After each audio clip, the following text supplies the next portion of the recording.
বলি যে এই কাগজও বেরিয়েছে যে এই পুরসভায় থাকা না থাকা নিয়ে কি কোনো চিন্তা ভাবনা করেছো নাকি? বিভিন্ন কাগজও বেরিয়েছে, এটা নিয়ে ডিটেলসটা যদি বলো। ডিটেল দেখো, ডিটেল বলার বিষয় কালকে বিভিন্ন সংবাদ মাধ্যমে এসেছিল। আমি একটা কথা আগেও বলেছি, এখনো বলেছি যে আমি লিখিতভাবে নির্বাচনের পোস্টাল ব্যালট এবং ইভিএমে আমি আমার প্রতিবাদ নথিভুক্ত করেছি। এটা রিসিভ কপি আছে, অ্যানোমালিস পেয়েছি, তারপরে কাউন্টিং হয়েছে, রেজাল্ট এসেছে। এখন টোটাল বিষয় হচ্ছে দলের একটা, আমি কি বলবো, একনিষ্ঠ সৈনিক, জন্মলগ্ন থেকে তৃণমূলের সাথে আছি এবং রাজনীতির সাথে ছিলাম। জোরে বলো যদি। দিক থেকে ভয়েস আমার বেশি হওয়া মুশকিল। কংগ্রেসের সাথেও ছিলাম, তারপর তৃণমূলে। দলীয় নেতৃত্বের সাথে আমি সমস্ত বিষয়টা, আমার ভাবনা, আমার চিন্তা কিছু আছে, সেটা আমি প্রকাশ্যে সর্বমাধ্যমে আমি বলতে চাই না। সেটা আমি দলকেই জানাবো, মানে উপযুক্ত সময় সুযোগ আমি এখনো পাইনি, এলে আমি জানাবো। রুটিন কিছু কাজ থাকে, যে কাজগুলো করলাম। আমার ভাতার 6 মাসের টাকা, যেটা মেয়র অ্যাসিস্ট্যান্ট ফান্ডে যাবে, বাচ্চাগুলো রিলিফ অ্যাসিস্ট্যান্ট আছে, এটা আমি কর্পোরেশন থেকে টাকা নিই না, নিজের উদ্যোগে করেছি এবং অনেক শুভানুধ্যায়ী করেছে। তাদের ফাইলটাও সই করলাম আজকে। 6 মাসের একসাথে এখন যাবে, ওরা টাকার জন্য ওয়েট করে। আরো কিছু রুটিন ফাইল আছে, সেগুলো করে দিলাম। কমিশনার সাহেবের সাথে কথা বলবো, অন্যান্যদের সাথে কথা বলবো, পরিষেবা যাতে ব্যাহত না হয় সেটা দেখা আমাদের কাজ। আমি সকাল থেকে মনিটরিং করেছি। ভোরের দিকে প্রচুর বৃষ্টি হয়েছে, 3-4টে জায়গায় জল জমেছিল, সেগুলো ক্লিয়ার করেছি। ফাইনালি আমার নিজের ইচ্ছা অনিচ্ছা নেই প্রকাশ্যে বলার, কিন্তু নিশ্চয়ই দলের কাছে আমার কিছু বলার, আমার ভাবনা, সেটা আমি দলের থেকেই জানাই। বাকি তো দল নেত্রী। না, আমি কি বলি, পুরসভায় কি এটা হচ্ছে যে পুরসভায় কি তুমি পদত্যাগ করবে, না পুরসভা মেয়র হিসেবে কন্টিনিউ করবে? এটা তো আমাকে এত প্রশ্ন করতে কোনো মানে হয় না। আমি যেটা বলছি যে আমি দলের দ্বারা, পাবলিকের দ্বারা নির্বাচিত এবং দলের দ্বারা মনোনীত, এভাবেই তো হয়। আমার নামটা দিদি ঘোষণা করেছিলেন, তখনও রেজাল্ট হয়নি। তো আমি ওনার সাথে, ওনার পরামর্শ বা ডাইরেকশনের বাইরে কোনো কিছু করিনি, সেটা আমি করতে পারবো না। আমার ভাবনাটা আমি ওনাকে জানাবো। মানে অনুমতি চেয়েছেন, তাই তো? না, এটা তো তুমি আমার মুখের কথা বলো। না, আমি জিজ্ঞাসা করছি। এরকম ভাবে প্রশ্ন করলে খুব মুশকিল।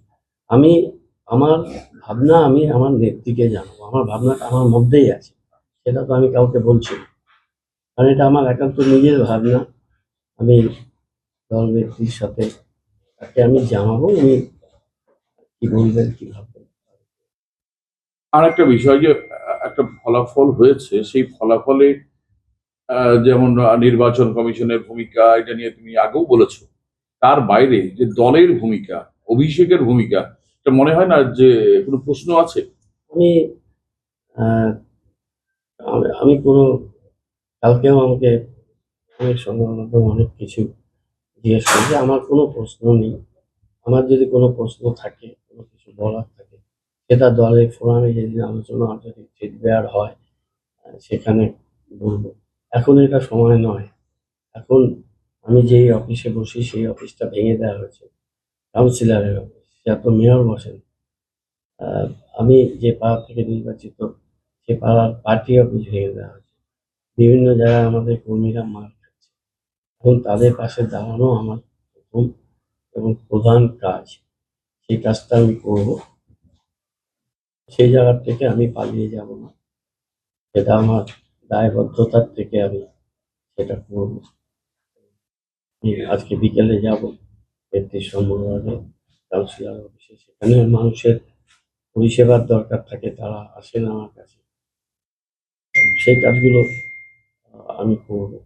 বাকি আহ, এখানে এক তো আমি ফলাফল নিয়ে আমার পুরোপুরি আমার বক্তব্য আছে। তারপর এখানে আমি কাউকেই দায়ী করতে চাই না।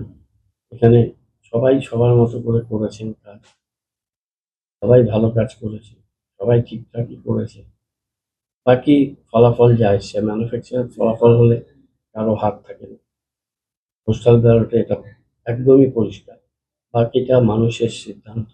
আমি কাউকে কোনো আহ, দোষারোপ করবো না। আমি সবার কাজেই খুব স্যাটিসফাইড এবং এতদিন ধরে পার্টি চালনা করার কাজে আমি তো জেলা সভাপতির দায়িত্বে ছিলাম না বহুদিন, আহ, কিন্তু দলের বরিষ্ঠ নেতা ছিলাম। এই ব্যাপারে তো কোনো কিন্তু এই যে সন্দেহ নেই। হ্যাঁ, কিন্তু এই পক্ষে যে এই যে জেলা সভানেত্রী ছিলেন, এখন কোর কমিটির মেম্বার পাপিয়া ঘোষ, সেটা তোমার উপরে কিন্তু দায়িত্ব চাপিয়েছে। গৌতম দেবী তাকে তার পুরো দায়িত্ব নিতে হবে, নাম্বার ওয়ান। নাম্বার টু, অভিষেক কি দায়ী করেছে যে চাকর বাকরের মতো আচরণ করে দলের মধ্যে সিন্ডিকেট করেছে, এই অভিযোগটা অফিসিয়ালি করে দিয়েছে। এটা নিয়ে আমি কিছু বলতে পারবো না।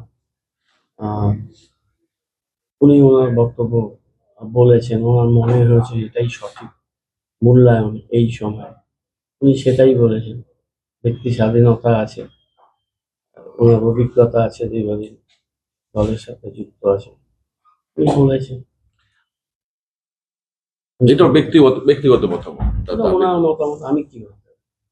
আরেকটা বিষয় কথা যে বিভিন্ন ওয়ার্ডের যে ওয়ার্ড ভিত্তিক ফলাফল বা বুথ ভিত্তিক ফলাফল, মানে তোমরা এটা বলতে পারো যে হ্যাঁ ইভিএম যে কথাটা তোমরা বলছিলে যে ইভিএম এর চার্জ ইত্যাদি নিয়ে ইভিএম ট্যাম্পারিং করা হয়ে থাকতে পারে, অথবা মানে আমি যদি শুধুমাত্র ওই সিটটা ধরে তথ্যটা বলি, তাতে দেখা যাচ্ছে তৃণমূল প্রার্থীর নিজের পাড়ায় নিজের বুথ যেখানে গৌতম দেব ভোট দিলেন সেই বুথেও লিড আসেনি।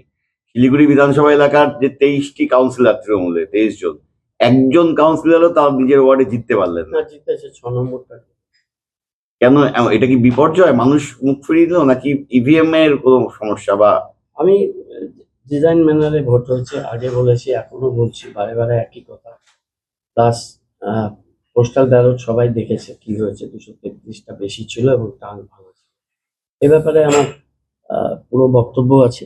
আর বাকিটা তো রেজাল্ট এসছে, সেই রেজাল্ট যেটা সার্টিফিকেট যেটা গেছে, যেটা অফিসিয়াল পাবলিশড হয়েছে, সে রেজাল্ট সবাই জানে। শুধু পাপিয়া ঘোষ নয়, তৃণমূলের একটা বড় অংশই এখন মুখ খুলতে শুরু করেছে এবং তারা বলছেন উত্তরবঙ্গের অভিভাবক তো মেয়র, শিলিগুড়িতেও মেয়র যে পোস্টার ব্যানার লাগিয়েছিলেন তাতে লিখেছিলেন শিলিগুড়ি তার অভিভাবককেই চায়। তো জনতার রায় বেরোল, শিলিগুড়ির অভিভাবককে শিলিগুড়ির মানুষ চাইলো না, তাহলে কেন উনি মেয়রের চেয়ার আঁকড়ে আছেন, কেন পদত্যাগ করছেন?